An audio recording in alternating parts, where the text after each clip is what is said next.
Kalau metafisikal kaitannya dengan perspektif mindset adalah bagaimana seseorang memaknai, saya diserang gitu ya, sesuatu yang tidak terlihat, tapi dia meyakini bahwa dirinya mendapatkan satu serangan atau apapun itu metafisikal. Selalu perspektif kami saya arahkan ke ada data secara sadar, ada data bawah sadar nih.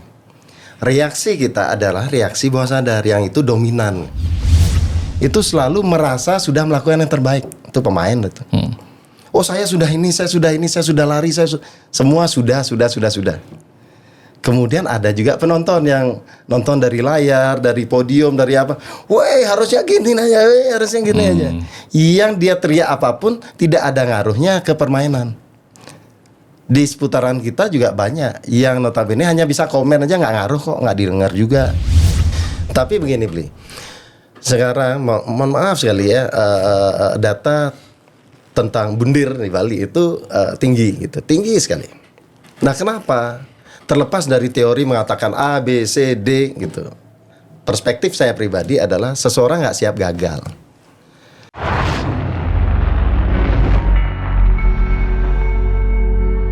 Pasti ada solusi. Bicara cerdas, Pasti ada solusinya, asik. pasti ada solusi. Di balik setiap pria yang sukses, ada wanita hebat yang mendukungnya. Tapi, bagaimana sebenarnya peran wanita dalam rumah tangga? Dan adakah cara untuk benar-benar memahami dan menaklukkan wanita dalam hubungan?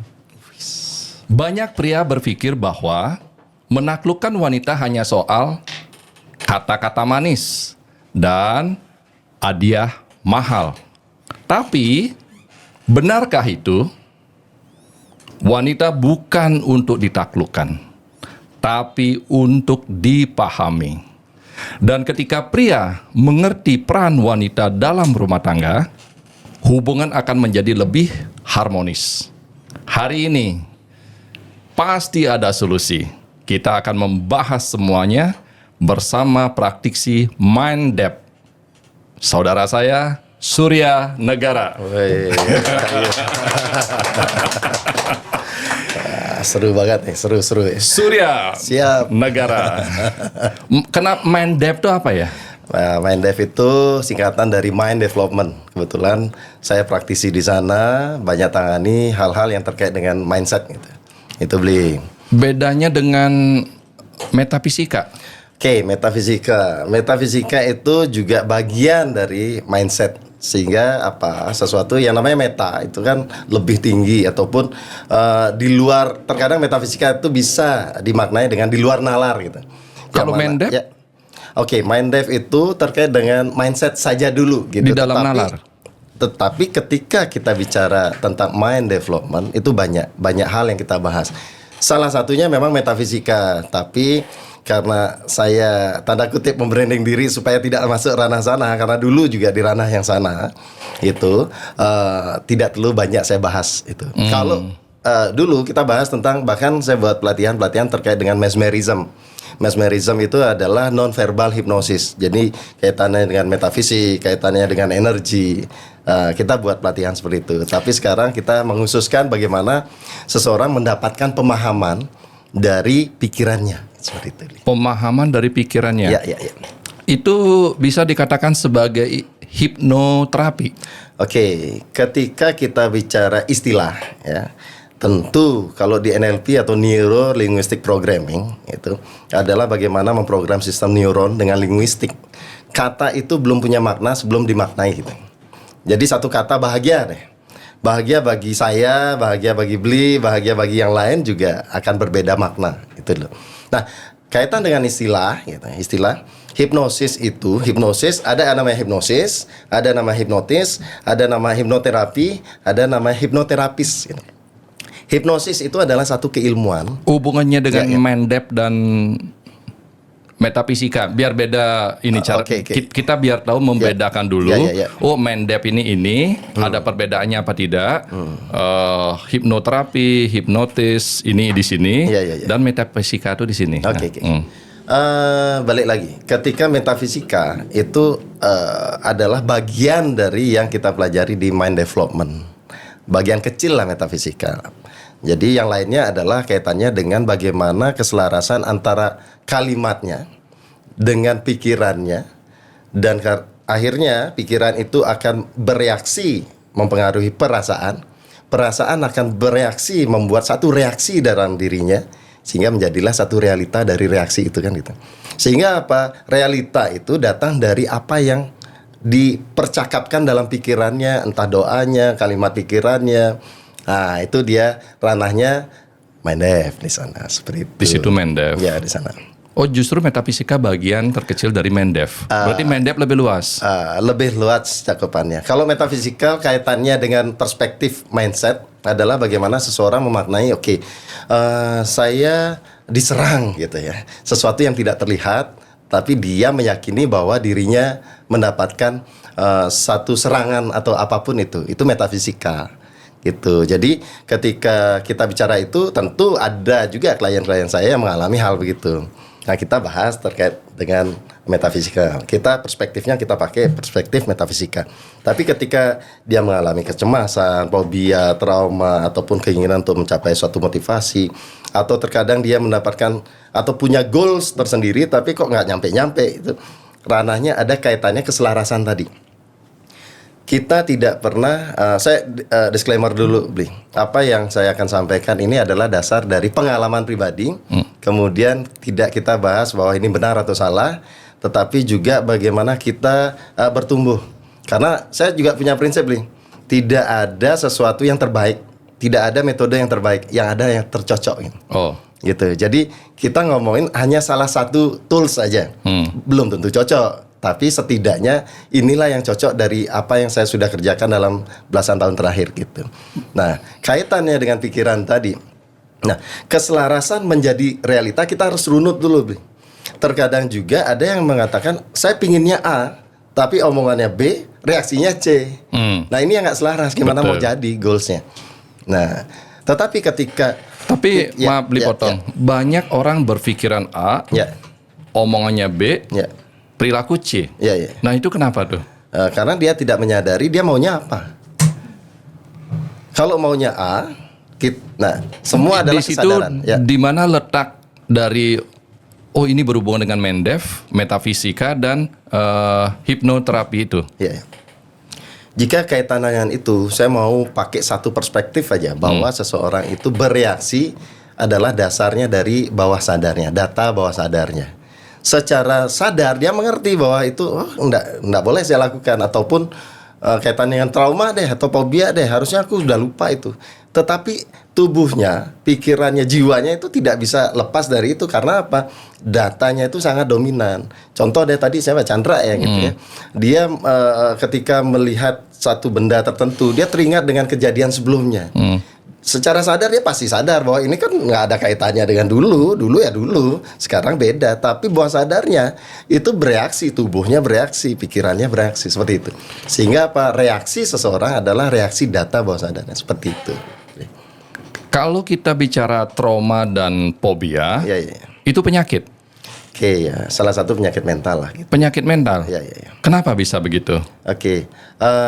Kita harus bicara dulu apa sih bedanya fobia, trauma, kemudian khawatir itu apa sih, cemas apa sih gitu ya. Sama ya, gitu. Fobia, trauma, khawatir, cemas, takut lagi satu. Takut menurut beliau. Itu ada bedanya? Ada bedanya.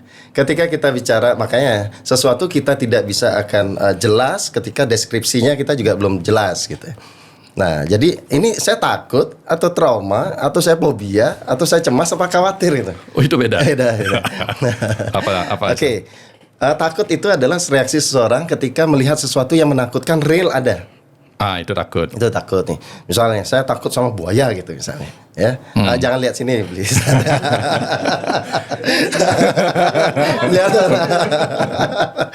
Ya, artinya apa? Ketika real ada buaya, tentu ada reaksi perasaan. Itulah takut. Kemudian apa? Fobia deh. Fobia bahkan bendanya tidak ada. Ya, hanya dengan membayangkan aja aduh. Nah, itu fobia. Fobia. Kenapa orang bisa fobia? Oke, dasar dari fobia. Saya lanjutkan dulu ke yang 3 tadi. Ada takut tadi ya, khawatir. Khawatir itu adalah ketika sesuatu lebih terkait dengan bagaimana dia mempunyai imajinasi terhadap masa depan. Belum terjadi. Belum terjadi, tetapi dia tahu ada pilihan bahwa itu bisa terjadi atau enggak. Contoh, saya punya anak nih, mendaki atau keluar kemana. Nah, ada perasaan. Nah, perasaan itu bukan cemas, tapi khawatir tepatnya. Khawatir itu adalah, oh jangan-jangan nanti ini hujan-hujan nih, jangan-jangan longsor nanti. Pas dia mendaki, jangan-jangan gini. Nah, jangan-jangan ini sudah ada datanya yang ada kemungkinannya, itu khawatir. Tapi kalau cemas, itu perasaannya sama. Aduh. Nah, ketika ditanya, bahkan dia mungkin saja tidak tahu kenapa dia cemas. Kok perasaan gini ya, duk. Reaksi-reaksinya begini, asal lambung naik, kemudian sesak, kemudian dia tidak tahu alasannya. Dan ketika kita tanya, kenapa? Nggak tahu ya, kok tiba-tiba aja begini. Nah, itu cemas. Jadi ada perbedaan lah sedikit. Itu yang belum beli tangkap ya? Iya. Dan tidak masuk akal. Iya. Dari keterangan Surya tadi. Iya. Fobia. Loh, kok bisa orang fobia? Padahal tidak lihat, tidak tahu kenapa juga. Iya. Kok takut dengan sesuatu umpamanya kupu-kupu, cicak, itu fobia? Itu fobia. Itu fobia. Reaksi berlebih. Ya. Terus bahkan ketika hanya dia membayangkan. Kalau khawatir kan jelas. Karena kita punya investasi pengetahuan. Mungkin ini, mungkin itu, jangan-jangan ini, jangan-jangan itu. Betul. Ada logikanya. Tapi kalau cemas, tidak ada pengetahuan apapun dalam diri kita, tiba-tiba deg-degan. Tiba-tiba khawatir mungkin itu. Itu kenapa? Oke. Selalu perspektif kami saya arahkan ke ada data secara sadar, ada data bawah sadar nih. Reaksi kita adalah reaksi bawah sadar yang itu dominan.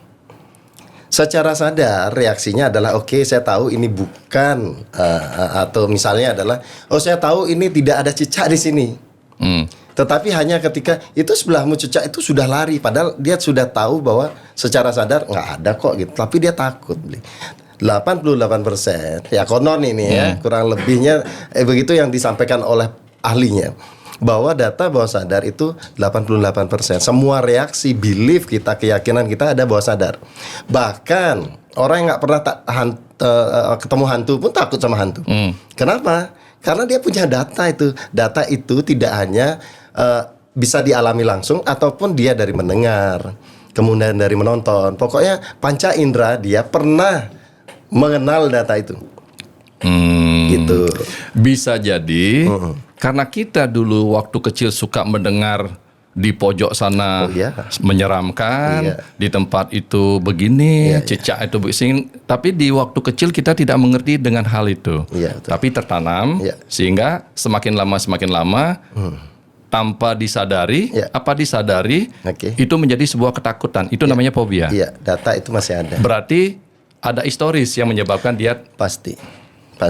Ketika kita bicara per detik ini ya, masa sekarang itu adalah hasil data apa yang kita pikirkan, apa yang kita rasa, apa pengetahuan kita, itu pasti ada data yang masuk sebelumnya. 1 detik dari setelah saya ngomong tadi itu udah masa lalu. Itu bahkan kalau mau dikaitkan kehidupan masa lalu juga ada datanya gitu. Artinya itu metafisik asik. Artinya kita mesti hati-hati kepada anak kita bercerita tentang sesuatu yang menyeramkan atau menakutkan, atau hati-hati meskipun anak belum mengerti, tatkala kita berantem dia merekam. Iya. Sangat itu. Bahkan ketika ketakutan, lagi takut, lagi kaget, lagi apapun itu data itu sangat nyantol. Itu menyebabkan orang fobia. Oh iya. Orang kaget itu lebih mudah menerima dan mengingat data itu. Nah sekarang cemas, khawatir jelas. Jangan-jangan lanang berpikiran awal bulan saya nggak bisa bayar utang. Misalnya. Jangan-jangan. Itu khawatir. Pasti ada solusinya, tenang aja.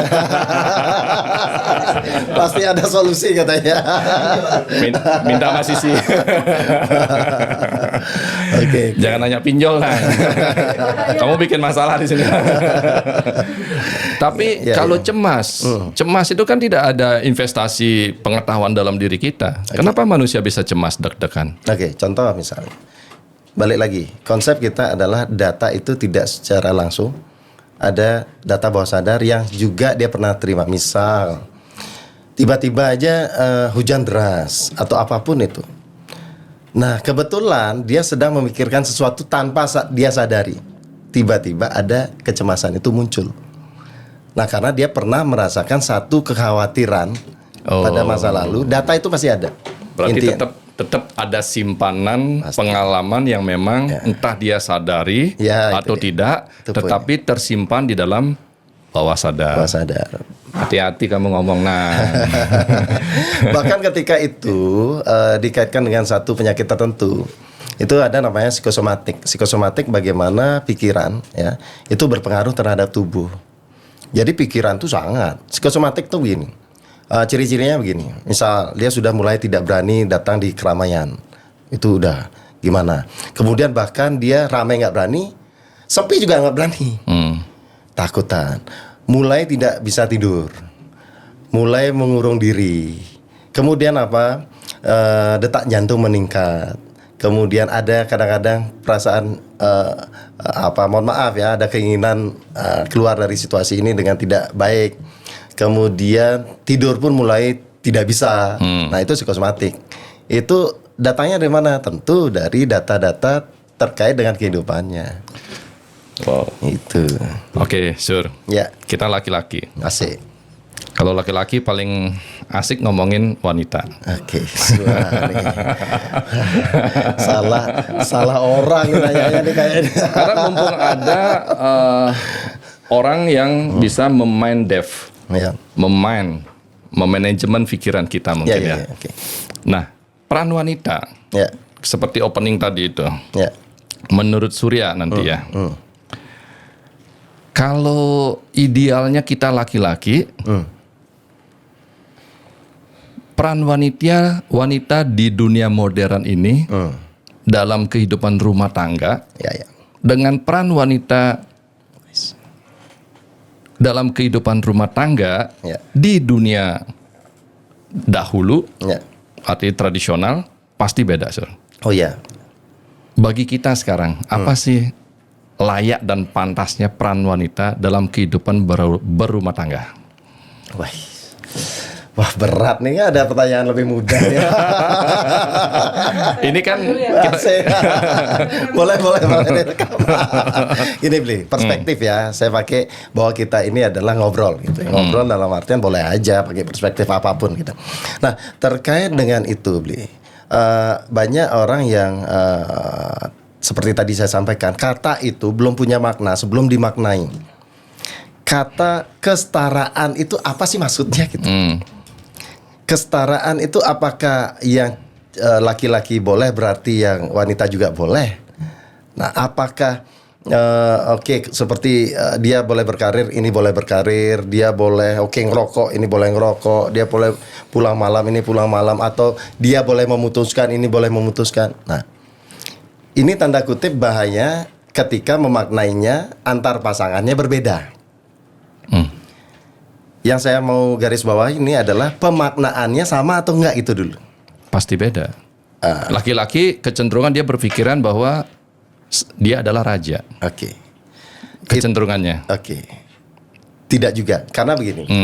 Semua adalah bagian dari kesepakatan. Dalam rumah tangga itu semua adalah kesepakatan, beli. Sama seperti ini. Oke, kesetaraan. Oke, dalam artian saya boleh mengambil keputusan sama seperti kamu mengambil keputusan. Itu misalnya kesetaraan. Itu bagi saya analoginya adalah kita suami istri ya.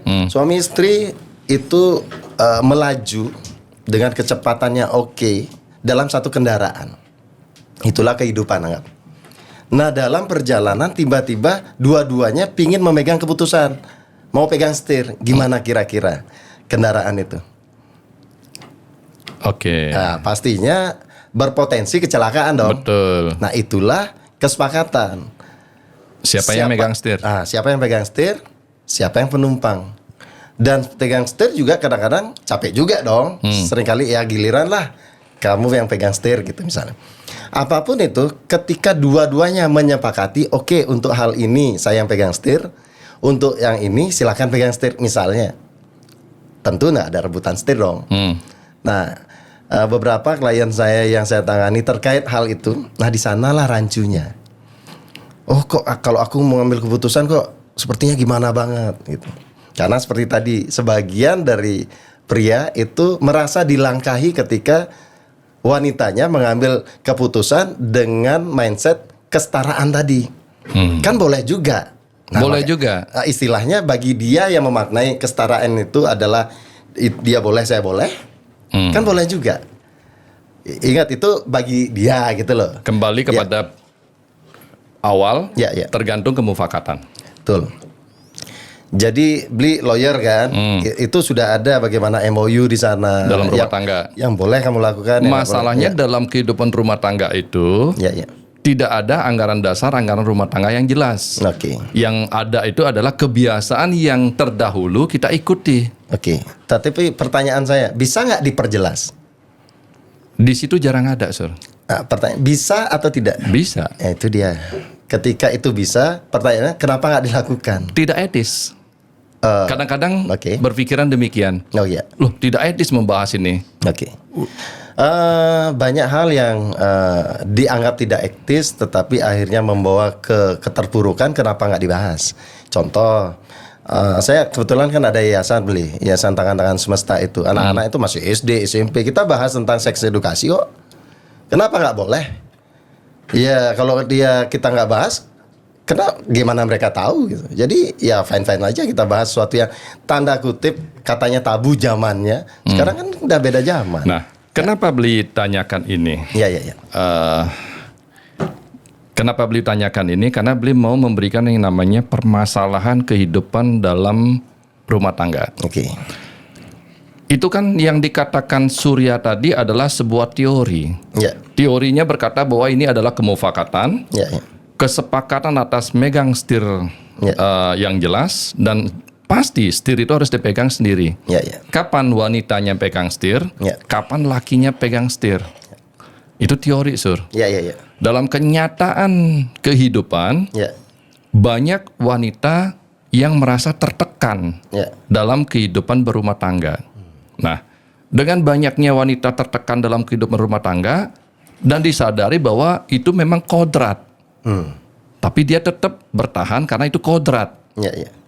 Nah, yang mau ditanyakan nih, hipnoterapi, bagaimana caranya berpikiran atau menggunakan teknik hipnoterapi atas kekuatan daripada rumah tangga ini yang notabene wanitanya merasa tertekan atas kodratnya dia, atas kehidupannya dia yang dia jalani saat ini, atas mungkin sebagian merasa keterpaksaannya dia karena sudah kadong. Hipnoterapi itu ada nggak masuk di sana? Bisa dimasukkan di situ untuk menyelamatkan keseimbangan ini. Oke, terkait dengan itu tools terakhir ketika saya melakukan proses personal hypno-coaching istilahnya. Itu hipnoterapi itu tools terakhir. Bagaimana menginstal sesuatu yang kita sepakati hingga itu masuk di bawah sadar. Tadi kan secara sadar dia ngerti. Nah, kesepakatan secara sadar ini harus kita gali. Contoh, tadi beli sebut adalah ini teori gitu. Teori itu datang berdasarkan pattern, pola. Pola itu berdasarkan apa yang sudah terjadi pada umumnya. Itu dia. Sehingga apa? Rumus itu, pola, teori itu adalah rumus. Ya, sama seperti matematika.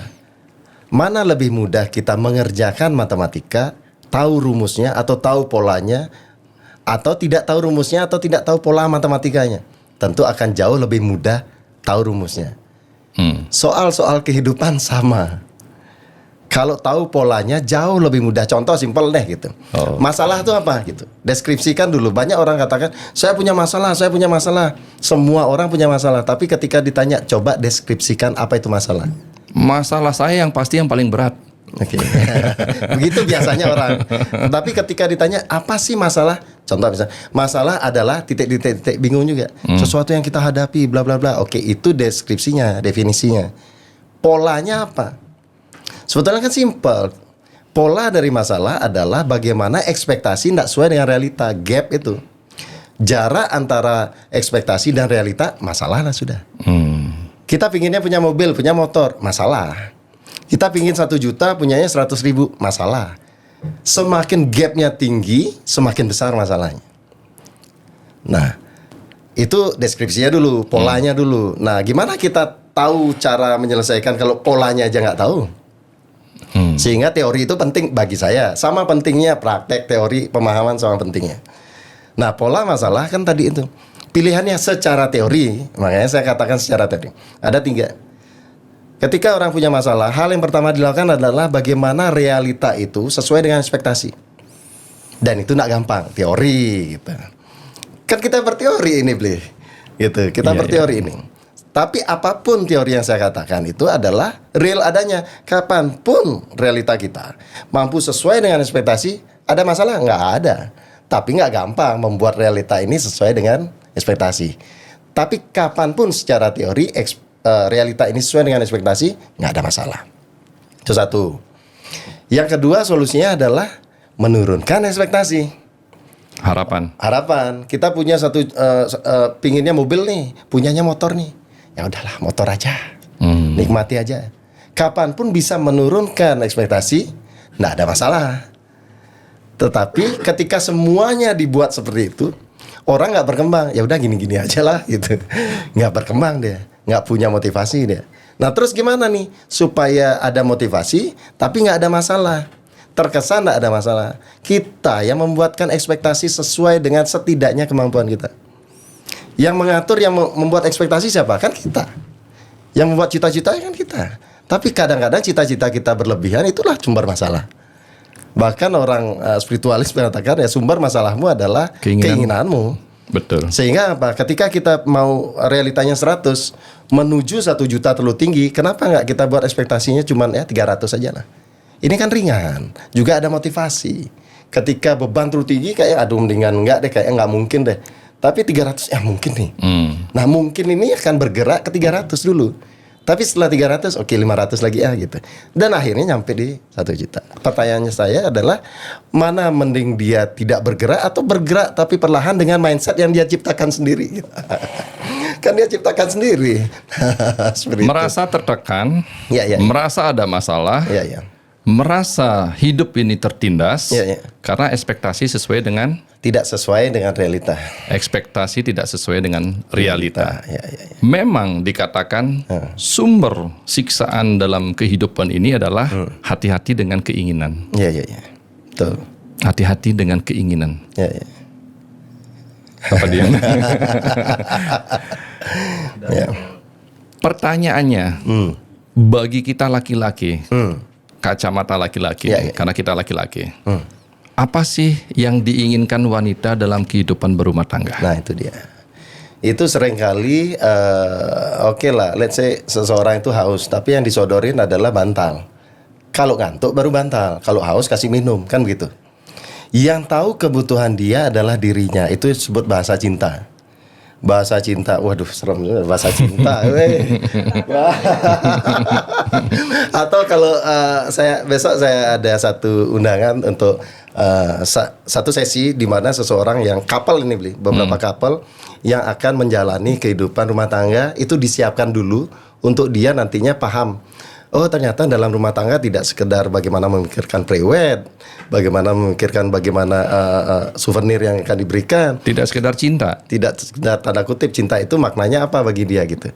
Nah tetapi yang lebih dalam adalah bagaimana nanti dalam kehidupan berumah tangga pasti ada hal-hal yang mungkin saja dia belum prediksikan sebelum dia nikah. Nah itulah kita edukasi. Salah satu cara hal atau materi yang kita akan sampaikan adalah bagaimana memaknai bahasa cinta atau sebutannya tangki cinta atau Kemarin bapaknya Chandra sebelum menikah, Chan, kamu kok ngeliat ke bawah? Nggak benar, sebelum menikah itu perlu yang namanya kursus orang menikah, gitu ya? Bimbingan pranikah dalam Kristen ya, Chan ya. Nah itu masuk dalam program ini, Sur ya. Ya kebetulan Bimbingan ini pranikah. kita nggak bicara agama di sini, tapi kebetulan ini adalah memang Kebutuhan atas iya betul kehidupan. Jadi, kehidupan. Dan saya pun kalau itu ada sebelum saya nikah, saya pasti lakukan. Pasti dilakukan. Karena apa? Kenapa orang tidak mampu melewati itu? Karena dia tidak punya kesiapan ketika menghadapi itu. Oke, saya kasih Tidak contoh. ada pembicaraan kemufakatan tadi. Itu salah satu bagian dari tema yang atau materi yang akan tersampaikan. Ada satu kesadaran bagaimana membuat satu kesepakatan. Tapi begini, Bli. Sekarang mohon maaf sekali ya, data tentang bundir di Bali itu tinggi gitu, tinggi sekali. Nah, kenapa? Terlepas dari teori mengatakan A, B, C, D gitu. Perspektif saya pribadi adalah seseorang nggak siap gagal. Nggak siap gagal. Gagal harus siap. Oh iya toh. Oh, iya toh. Ini kita mempersiapkan sukses terus. Ya. Belajar sukses, pengetahuan sukses, Ya. dan harus sukses. Ya. Ya. Artinya apa? Oke, mindset dia ke sana. Tetapi sebetulnya bagi orang yang masih mengatakan hal itu tetapi dia bertahan, kan dia siap gagal. Saya nanya, Beli dalam saya harus sukses bla bla bla. Pernah gagal nggak? Pernah. Tapi kan siap kan? Mau nggak mau. Ada beberapa orang yang secara alamiah siap, ada banyak orang di luar sana nggak siap. Salah beberapa yaitu adalah orang-orang yang datang ke saya sebagai klien saya nggak siap gagal. Tidak siap Karena gagal. disiapkan, kamu harus berhasil, kamu harus berhasil. Anak-anak sekarang tuh rentan tanda kutip. Kamu harus berhasil, kamu harus gini. Tidak pernah ditanyakan seandainya apa yang kamu cita-citakan tidak tercapai, apa hal yang kamu lakukan. Dan orang yang bundir itu, saya yakinnya tidak punya satu pikiran. Ini kan dia pasti merasa gagal nih. Nah, apa yang harus saya lakukan? Nah, itu dia nggak punya. Apakah dia harus cerita ke orang lain? Harus bagaimana? Dia nggak siap dengan itu, sehingga nggak punya ide nih ngapain saya. Nah, semacam itu. Bagaimana caranya supaya kita siap gagal? Wih, siap gagal. Oke, siap gagal adalah mengertikan bahwa sejatinya yang namanya kita bisa lakukan adalah lakukan yang terbaik. Sisanya selalu ada hal-hal yang di luar prediksi kita. Makanya ada quotes ya, saya sering pakai itu adalah just do the best and let the nature do the rest gitu. Lakukan yang terbaik aja, sisanya ya semesta. Yang memang begitu. Sehingga Chan, apa? kamu sudah belum? Datang terlambat. Itu udah do the best tuh. Ya semacam itu. Sehingga apa? Dari kalimat itu kita sudah juga menyatakan diri bahwa ada hal di luar diri kita yang orang sebut Tuhan bla bla bla sebagai penentu juga. Nggak bisa kita hanya dengan optimisme, skill, knowledge bla bla bla. Ada faktor yang membuat itu jadi atau nggak jadi. Ikhlas. Nah itu aja, ikhlas terhadap apa yang terjadi. Gitu. Rasa ikhlas. Ada orang berkata untuk melatih diri kita ikhlas dalam kehidupan ini, rajin-rajinlah berderma, rajin-rajinlah membantu orang, Ya, ya. rajin-rajinlah bermanfaat atas banyak orang tanpa imbalan apapun. Ya, ya. Karena itu adalah latihan ikhlas katanya. Ya, ya. Dan ya, kadangkala kita laki-laki selalu merasa benar. Oke. Ini kembali kepada rumah tangga. Ya, ya, ya. Bahwa pasal 1 laki-laki benar. Pasal 2 laki-laki paling benar. Oke. Pasal 3 laki-laki selalu benar. Oke. Sekarang apa kesalahan laki-laki dalam kehidupan berumah tangga? Kesalahan utama laki-laki adalah punya prinsip seperti itu.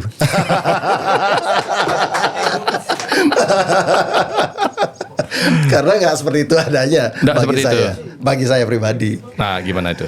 Iya namanya manusia selalu ada benar atau salah. Tetapi kita balik ke bahasa tadi, bahasa cinta tadi. Seseorang baru klik ketika dia mendapatkan apa yang dia inginkan, kan gitu konsepnya dulu.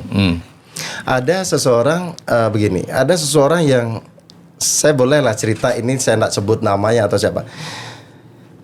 Karena lelakinya itu sibuk, ya kaya raya, kemudian dia beraktivitas seperti ya waktu banyak tersisihkan segala macam.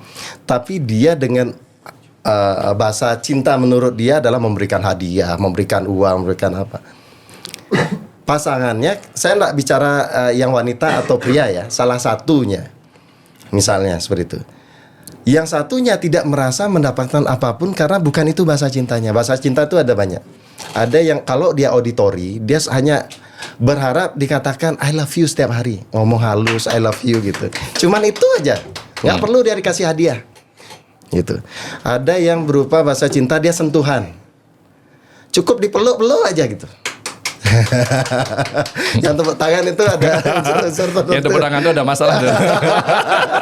Ada masalah dengan pasangannya. Betul. Kayaknya saya salah diundang nih. Besok-besok nggak diundang lagi kayaknya.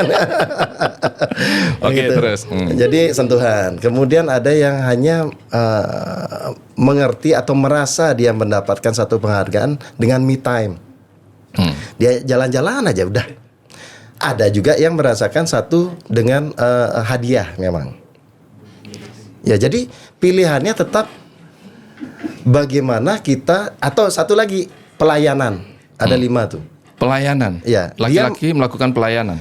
Saya tidak generalisasi gender, tetapi adalah seseorang itu dominan, dia pinginnya diperlakukan apa yang paling dominan. Contoh, kalau beli tadi sudah jelas pelayanan. Itu kapanpun beli tidak dilayani, beli merasakan oh saya nggak dicintai lagi, nggak dihargai lagi. Karena bahasa cintanya adalah pelayanan. Sekalipun nggak pernah dirayu atau apa, mungkin nggak terlalu penting. Yang penting adalah dilayani. Itu misalnya.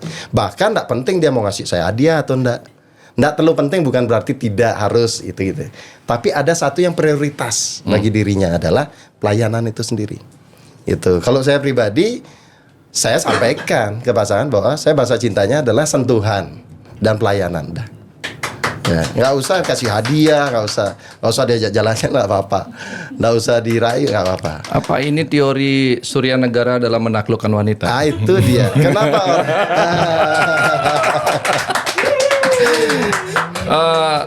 Itu kan teorinya zaman dulu, hanya sebatas sentuhan dan pelayanan. Oh enggak, 5 tadi. Apa itu? Ya hadiah, Oh, hadiah. pelayanan, ya, kemudian bahasa, sentuhan, kemudian satu lagi bagaimana dia, me time. Me time. Ya, Nah, itu sepakat. ya. Karena kalau tanpa hadiah, Belanang langsung betul. Ada masalah di sana, Nang? Dalam artian begini, Bli. Apa yang saya sampaikan tadi itu semuanya kalau seimbang bagus, tapi akan ada dominan. Ya seperti tadi contohnya adalah dia sangat ditimbun oleh hadiah-hadiah. Tapi yang dia butuhkan adalah oke, sekali-sekali ajak deh keluar misalnya. Yang bagus adalah dengan menanyakan kamu dari sekian, kan nggak bisa dipenuhin semua nih. Ada namanya kalau saya mau pakai di sana adalah the power of questioning atau bertanya. Kenapa nggak ditanyakan kamu dari sekian nih yang paling dominan mana sih? Kalau orang nggak peka kan tanya dong, gitu. Nggak mungkin semua kita kasih lah, Bli, gitu ya. Waktu itu ada tantangan tuh, nggak berani tanya. Ups. Oke, kalau begitu sekarang pertanyaannya begini. Kan nggak berani nanya katanya. Adakah teknik hipnoterapi sehingga hal-hal seperti yang disampaikan tadi satu dengan yang lainnya komunikasinya, interaksinya berjalan? Apakah ada hipnoterapi dalam kehidupan berumah tangga sehingga yang Surya sampaikan tadi benar-benar dijalankan, dilakukan dan menimbulkan harmonisasi? Oke. Kalau memang sebagai title atau judulnya program saya di Minddev, salah satunya adalah personal hypno coaching. Di sana kita menggali, Bli. Sebetulnya orang tanda kutip pasangan bermasalah itu bukan bermasalah, berbeda perspektif terhadap sesuatu. Pasangan yang bermasalah bukan bermasalah. Ya, bukan bermasalah tetapi berbeda perspektif. Ini maunya apa kayak tadi itu. Saya udah kasih uang gitu, padahal ketika saya tanya, saya bukan itu. Saya hanya butuh diajak jalan-jalan, udah selesai kok gitu misalnya. Itu ingat, yang saya sampaikan ini berdasarkan pengalaman saya melakukan pelayanan, dalam artian melayani klien beli. Nah, si A atau pasangannya tidak mengerti bahasa cinta apa yang dibutuhkan. Tapi kalau mengerti, wah itu kena pelet beli plak gitu. Cara tanyanya ya jelas. Ya tanya aja, kenapa kita tabu bertanya? Nah, tidak sesederhana itu, Sur. Ya. Tidak sesederhana itu cara bertanya. Ya. Kadang-kadang beli setuju bahwa kehidupan daripada rumah tangga atau hubungan daripada hubungan siapapun juga itu, masalah pertamanya adalah komunikasi. Karena komunikasi ini memang tidak berjalan. Komunikasi ini tidak baik-baik. Karena komunikasi tidak berjalan, komunikasi tidak baik-baik, bertanya pun juga tidak baik. Karena tidak tahu satu dengan yang lainnya, keinginan pastinya apa. Nah, sekarang bagaimana caranya menjalin supaya memulai komunikasi yang baik? Ketika komunikasi dianggap suatu yang ribet, hasilnya pasti ribet. Mulai dari mindset. Bagi saya enggak, sederhananya kenapa? Contoh, ada ilustrasi deh, analogi deh. Ada seorang terlambat lah, anggap. Kok saya lirik yang kesana gitu ya. Sering terlambat, anggap dia sekolah SD deh. Terlambat aja. Udah diapakan, masih juga terlambat. Kira-kira apa yang dilakukan gurunya nih? Menghukum lagi? Selain menghukum? Memberikan tugas. Nah itu yang biasa orang lakukan. Dia lupa. Kenapa nggak ditanya? Kenapa terlambat? Karena kalau belum ditanya, kita nggak akan tahu apa solusinya. Macet.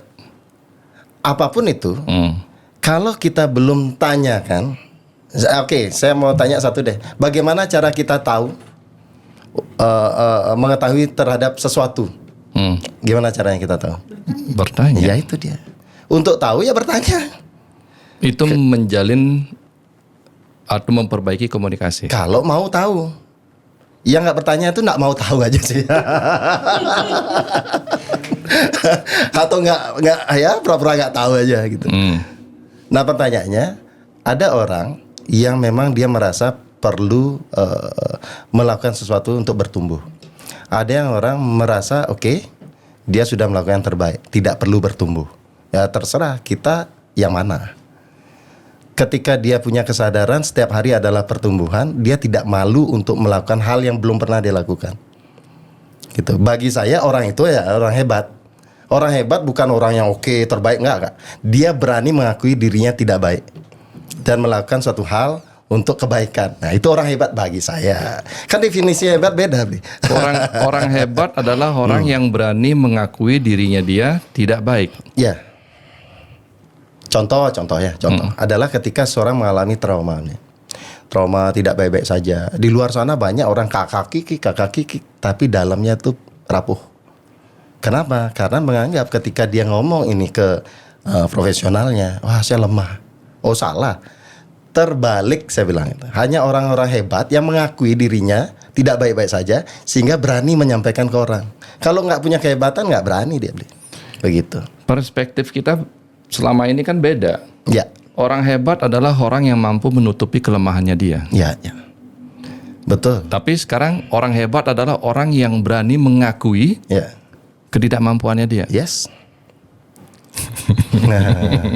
Karena hidup adalah paradoks, Bli. Kita bicara Ruobenede atau apa, perspektif kita harus kita perluas. Kapan kita menutupi kekurangan kita? Kapan juga ada saatnya kita juga mengakui bahwa kita perlu orang untuk merevisi apa kita. Itu terjadi ketika saya di awal-awal profesional terapis, Bli.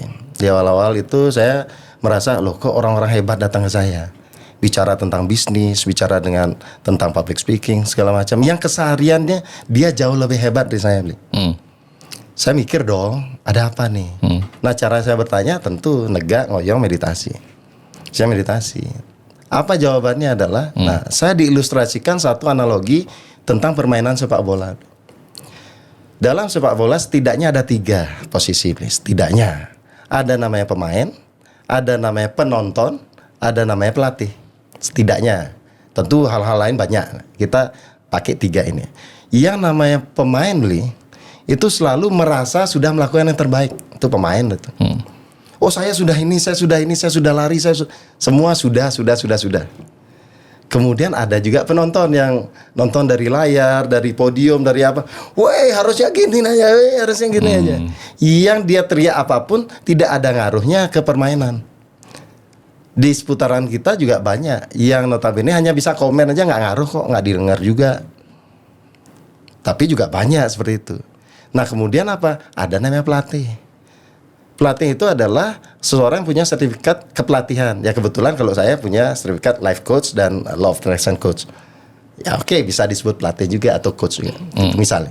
Kemudian punya pengalaman melatih. Tentu pengalaman seorang pelatih itu jam terbang tadi. Ketiga adalah punya kesadaran pelatih. Nah, ini yang terpenting bagi saya pribadi. Saya dapatnya ketika meditasi tadi. Kesadaran pelatih itu apa? Sama seperti saya tanya, pemain sepak bola terhebat di dunia itu siapa kira-kira, Bli? Anggaplah. Maradona, anggap zaman dulu. Punya pelatih nggak? punya. Pasti. Pertanyaan saya, permainan sepak bola Maradona dengan pelatihnya hebat mana? Tendangannya? Maradona. Pasti. Nah, bagaimana seorang pelatih merasa dirinya lebih baik dari pemain? Enggak. Seorang pelatih harus punya kesadaran pelatih. Ketika dalam melatih dia tidak pernah merasa lebih baik dari siapapun. Oke. Nah, saya pakai itu, Bli. Dalam klien saya tidak pernah, oh kamu harus gini. Enggak. Tapi kalau mau, ya silakan. Nggak mau juga nggak bisa. Maradona juga kalau disuruh, kamu push up 10 kali. Kalau nggak mau, ya dia nggak bisa maksimal dalam dirinya. Pemain profesional, pemain yang baik adalah dia punya pelatih dan mau mengikuti kata pelatih gitu. Oke, kita pakai analogi itu. Ya. Kita pakai analogi yang namanya pelatih dan pemain bola. Ya. Anggaplah Saya minum beli. pelatih itu adalah laki-lakinya, karena kita adalah laki-laki. Oke. Pemain bola ini adalah wanitanya. Ini tetap dalam hubungan rumah tangga. Sepengetahuan Surya dan sepengalaman Surya, Ya. bagaimana caranya si laki-laki ini mengetahui apa yang wanita ini mau? Kalau saya diajarkan bagaimana membuat sesuatu sesimpel mungkin. Yang namanya untuk tahu, pasti cari tahu. Yang namanya cari tahu, hal yang paling mudah adalah bertanya. Saya lihat dia, oh gini. Oh dia sakit perut atau lapar. Pingin dong cari tahu. Cara paling mudah adalah, kamu kenapa gitu. Orang masih ribet dengan dia harus melakukan hal teknis yang macam-macam. Dia lupa the power of bertanya. Tanya aja. Obatnya dari tadi cuma bertanya doang. Ya betul. Ya. Dan dari bertanya itu berapa ratus orang saya tangani dan ya it works. Kenapa saya harus coba hal ya? Kan saya bilang tidak ada metode yang terbaik. Tapi setidaknya pengalaman saya itu yang terbaik. Ada permasalahan. Kalau sama lawyer harus begini nih. Ada permasalahan Iya. yang menyebabkan orang malas bertanya. Oke. Persoalan-persoalan yang malas dia bertanya dalam hubungan tersebut, sehingga permasalahan kehidupan rumah tangga ini semakin parah. Ya. Kamu kenapa begini, kenapa begitu? Oh karena begini, karena begitu. Akhirnya terulang lagi. Akhirnya muncul yang namanya penanaman ketidaksukaan di sana. Ya. Terus karena situasinya terulang lagi, akhirnya ada pertanyaan lagi. Ya. Anggaplah seperti itu. Ya. Kenapa diulang? Ya udah tidak akan mengulang lagi. Ya. Sehingga muncul ketidaksukaan yang kedua di sana. Ya. Terus akhirnya terjadi lagi situasi itu.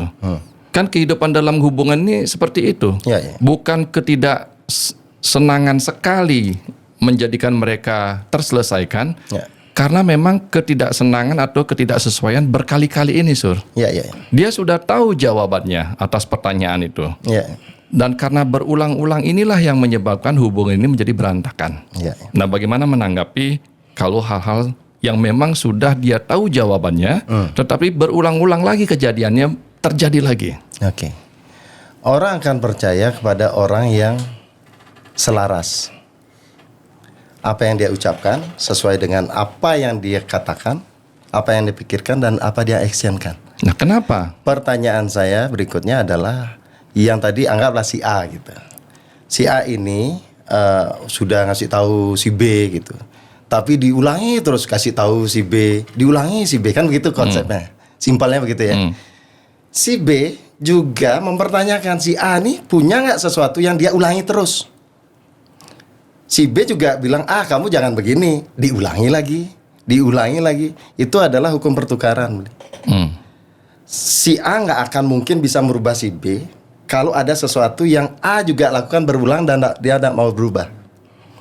Gitu. Beli jadi ingat omongannya Muhammad Gandhi. Iya. Muhammad Gandhi adalah orang yang mampu merubah pikiran begitu banyak orang, meskipun di dalam penjara dalam tulisan. Iya.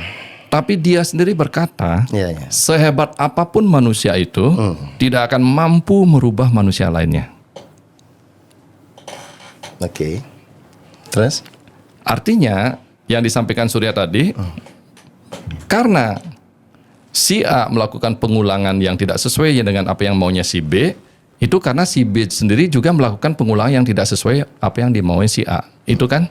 Iya. Nah, bagaimana sekarang menyelaraskan mereka supaya mereka tidak mengulangi hal-hal yang sama lagi? Oke. Yang tidak disesuaikan oleh si B, yang tidak disesuaikan oleh si A. Oke. Coba begini. Tangannya begini. Tangan gini. Lemas saja, Beli. Putar, terus pegang dagu.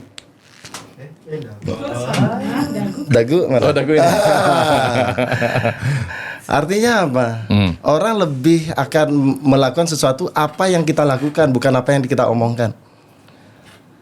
Kalau mau berubah, ingin buat orang berubah, kita harus ada perubahan dulu gitu. Nah, ini sesimpel itu sih secara teori. Konsep pembelajaran yang paling hebat saat ini adalah bukan apa yang kita ucapkan, tetapi apa yang kita teladani, atau apa yang kita perbuat.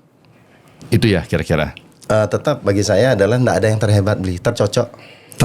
Ya. Karena apapun itu bagi orang lain belum tentu cocok. Kalau terhebat itu semua cocok. Wow. Oke. Sekarang Beli ingin mencoba untuk memberikan yang namanya berbagi pengetahuan bagi keharmonisan dalam rumah tangga ini tidak harmoni. Oke. Wah, kebalik nih ya. Boleh saya wawancara nih. Ya, tidak harmoni. Iya. Ternyata Surya berkata bahwa permasalahan dalam rumah tangga itu tidak ada masalah. Tadi Surya berkata demikian. Sebenarnya masalah dalam rumah tangga itu tidak ada masalah, Beli.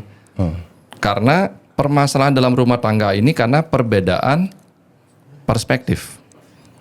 Bagaimana caranya menyembuhkan supaya persamaan terjadi dalam perspektif tersebut? Oke, jadi begini. Beberapa pasangan yang datang juga hampir sama seperti ini. Dia tidak siap berubah. Ketika bagaimana seseorang pelatih mampu melatih pemainnya ketika dia pun tidak mau mengikuti kalimat-kalimat pelatih? Nggak mungkin. Dan pelatih cuma bisa pebalik kan. Kenapa dia tidak mau mengikuti itu? Karena banyak hal. Satu, tidak menganggap dia perlu berubah.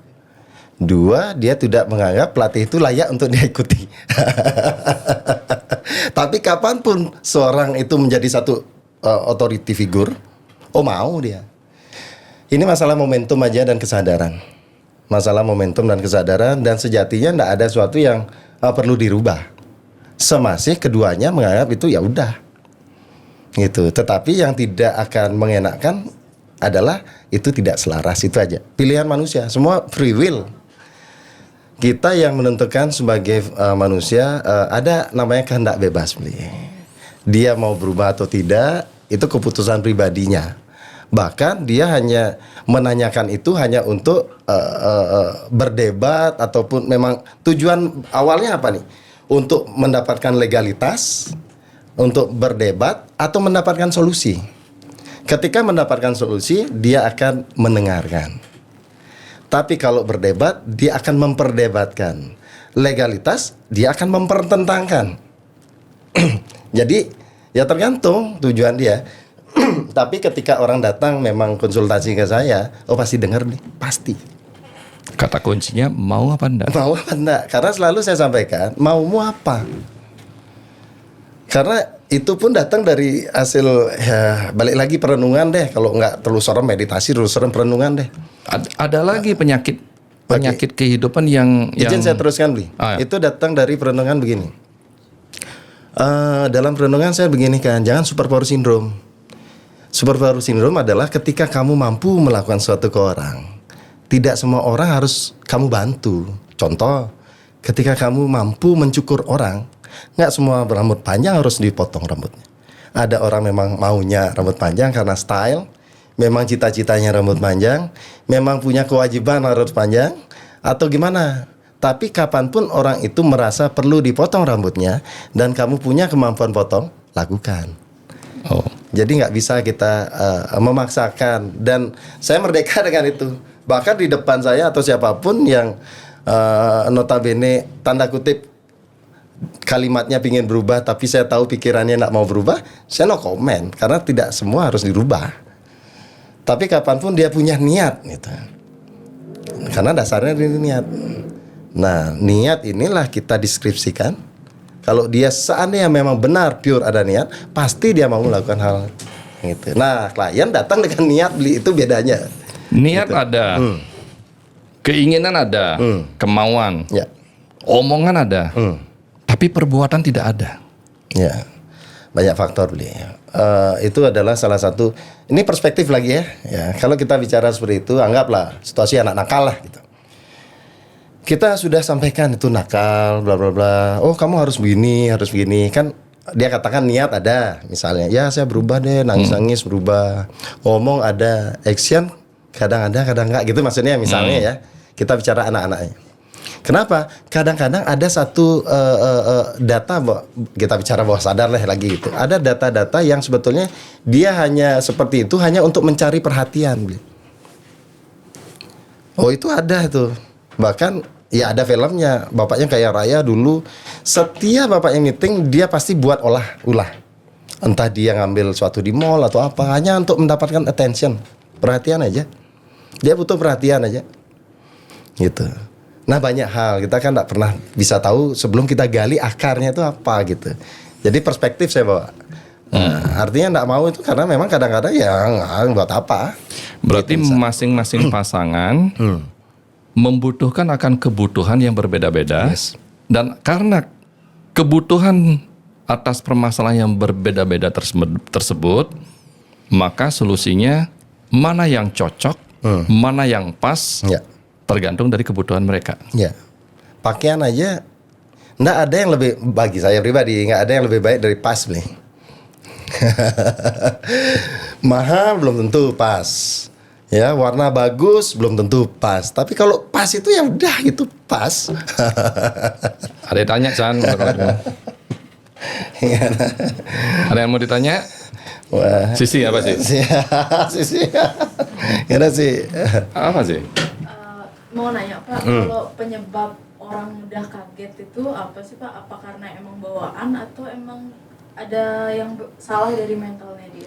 Oke, mudah kaget ya. Kaget tuh gimana, latah atau apa atau? Kayak misalkan ada geledek gitu, tiba Oh, kaget. kayak kagetan gitu. Iya.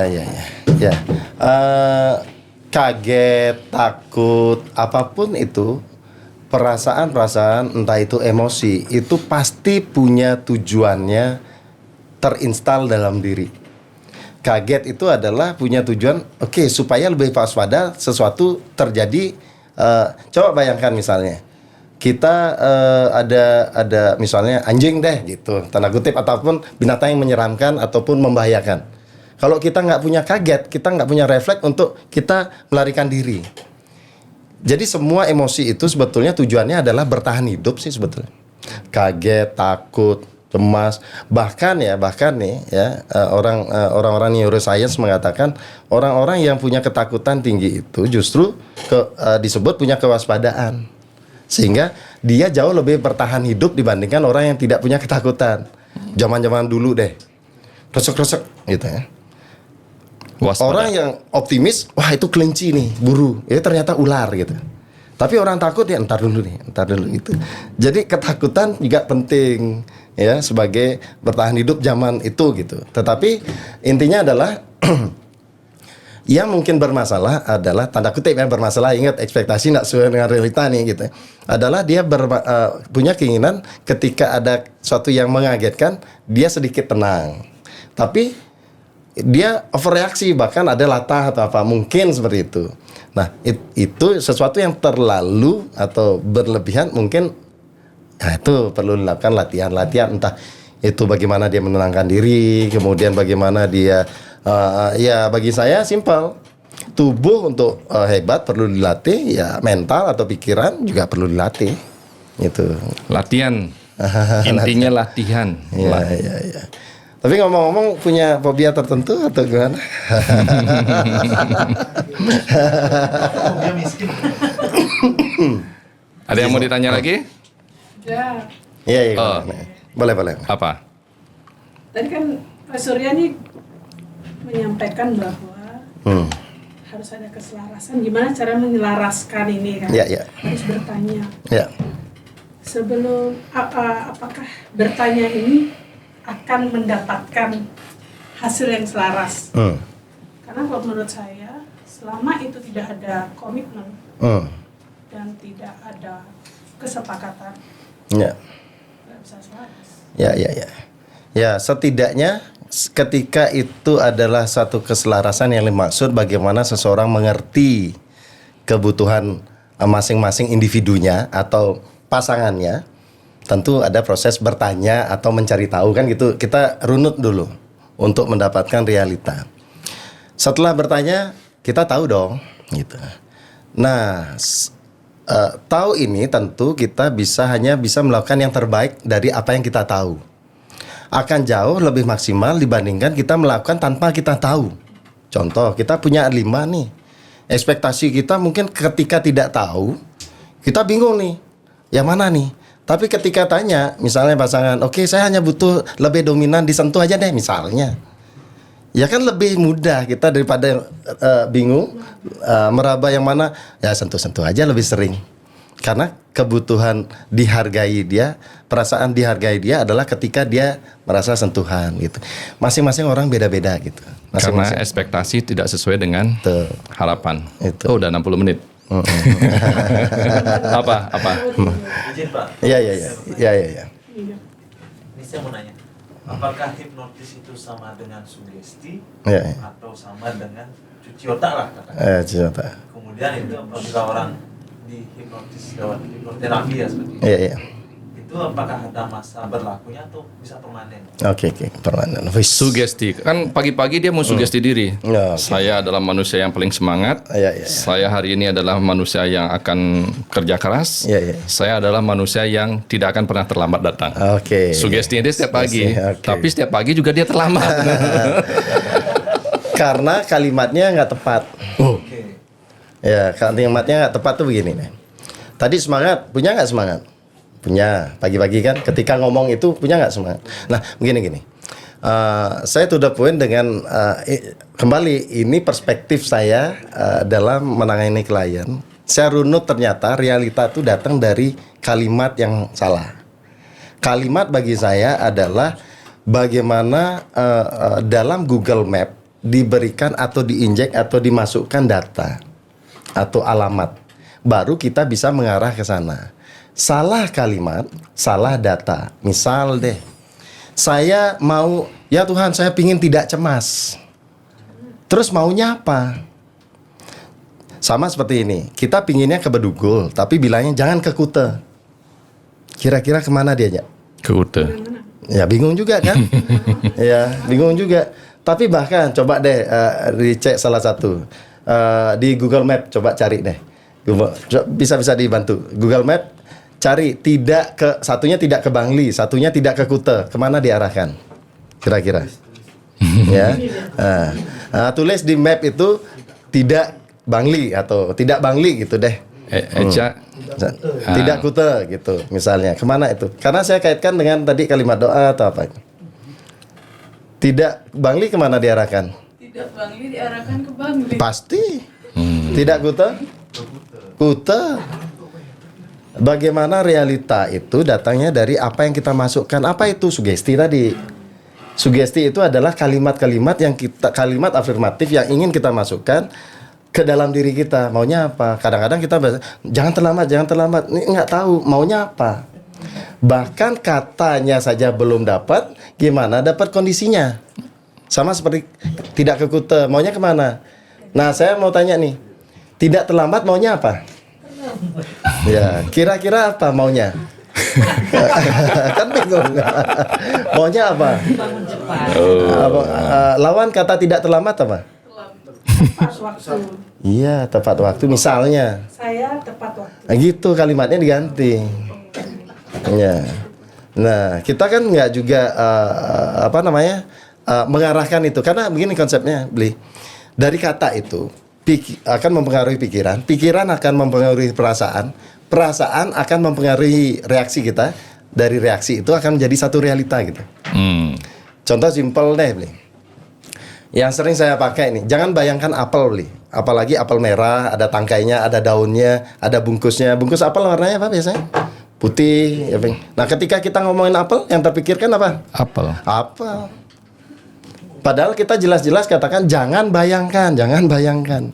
Salah satu orang nggak bisa move on ya begitu, Bli. Jangan malas. Itu. Tapi malas. Ya maunya apa? Rajin. Nah itu dia. Sama seperti ini, saya masukkan sedikit. Jangan makan banyak. Makan banyak. Nah itu dia. Lanang, kamu salah menggunakan kata-kata. Sehat. Iya itu kan jarang diomongkan makan sehat. Saya tidak akan malas lagi. Nah itu salah. Saya rajin. Seperti itu. Jadi Hidup itu adalah harmonisasi. Harmonisasi itu diperlukan atas apa? Atas kesamaan. Dan kesamaan itu muncul atas terjadinya kemufakatan. yes. Kemufakatan itu terjadi karena komunikasi. Komunikasi terjalin sehingga kita akan menjadikan diri kita mufakat. Nah, dalam perjalanan, kenapa tidak harmonis? Karena kita tidak sering bertanya, kenapa tidak harmonis? Maunya apa? Maunya apa? Setelah kita bertanya kenapa tidak harmonis, muncul jawaban. Akhirnya mufakat lagi. Sehingga komunikasi itu akan memunculkan yang namanya hasil daripada komunikasi. Apakah itu? Kemufakatan baru. Permasalahannya sekarang, kenapa niatan sudah ada, omongan sudah ada, tapi perilakunya belum berjalan. Kenapa begitu? Disitulah perlunya coach atau pelatih. Bila mana ada hal-hal seperti itu ada dalam kehidupan rumah tangga kita, maka tidak ada salahnya kita untuk konsultasi dengan Surya Negara. Hipno, terapi, dan Mendev yang sudah bersertifikat. Sur, terima kasih banyak. Semoga bermanfaat. Salam sehat, berbahagia. Makasih, Lik. Thank you.